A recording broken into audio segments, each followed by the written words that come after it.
حضرت ابو دردہ رضی اللہ تعالی عنہ بات کرتے تو مسکرا کر بات کرتے.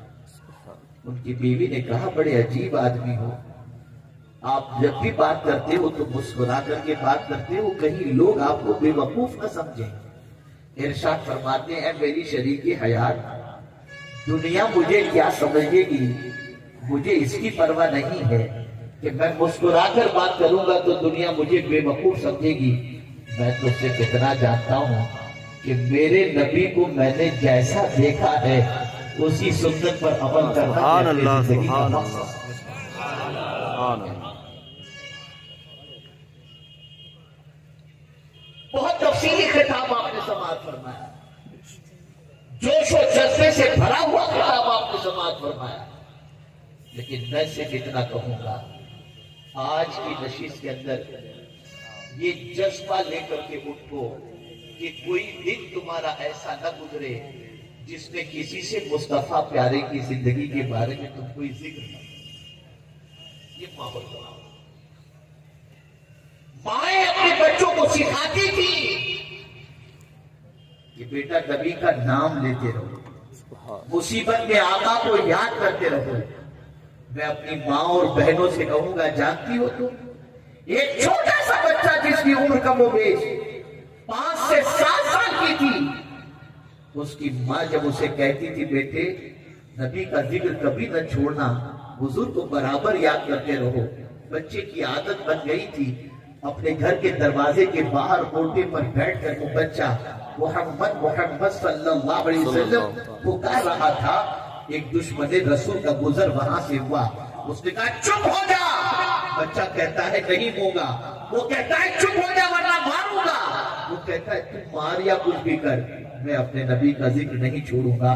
یہاں تک کہ اس بچے کو اس گستاخ رسول نے زد و کوب کیا, مارا, یہاں تک کہ اس کا چہرہ سرخ ہو گیا, گال سوج گئے, بھرم آ گیا. لیکن وہ بچہ حضور کے بارے حضور کا ذکر کرتا ہی رہا. ماں کو پتہ نہیں دروازے پر کیا ہو رہا ہے.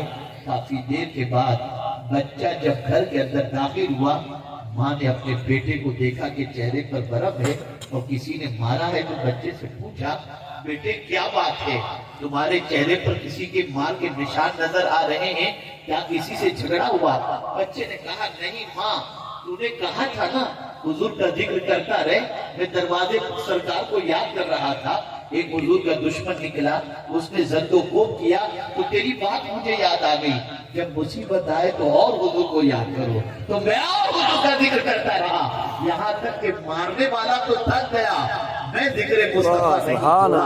ماں نے سینے سے لگا دیا اور کہا بیٹے سن, یہی تو ہماری معراج ہے.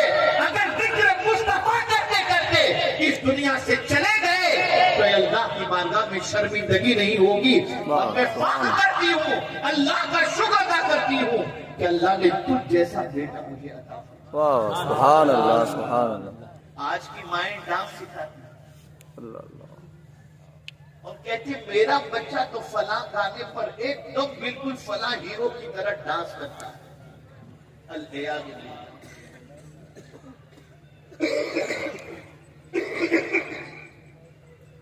کیا حالات ہو چکے ہیں, کیا ماحول بن چکا ہے.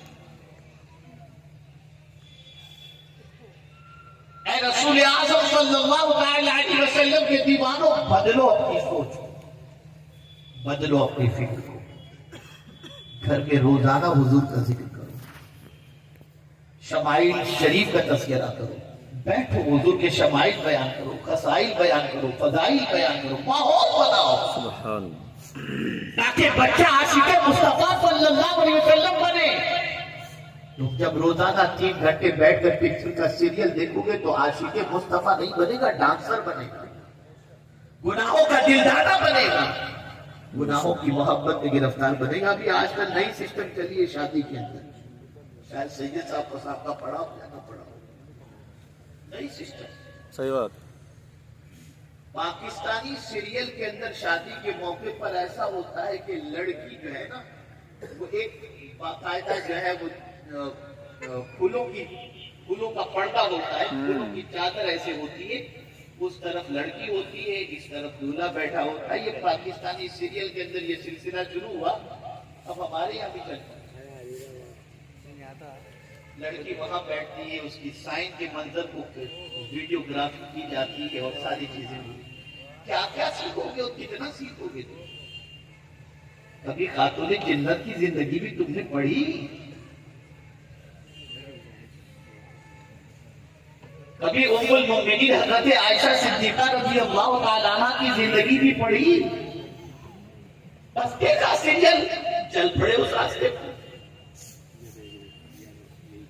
بے حیائی کا سیلاب، بد کرداری کا سیلاب، بد حقیقی کا سیلاب اور برائیوں کے سیلاب نے ہمارے معاشرے کو یہ سیلاب بہا کر لے گیا. اللہ خیر فرمائے. اب آئیے، میں نے جس آیے کریمہ کے حصے کی تلاوت کا شرف حاصل کیا اس سے متعلق کچھ باتیں عرض کرتا ہوں. جلدی ہے ہماری قوم میں اور اللہ نے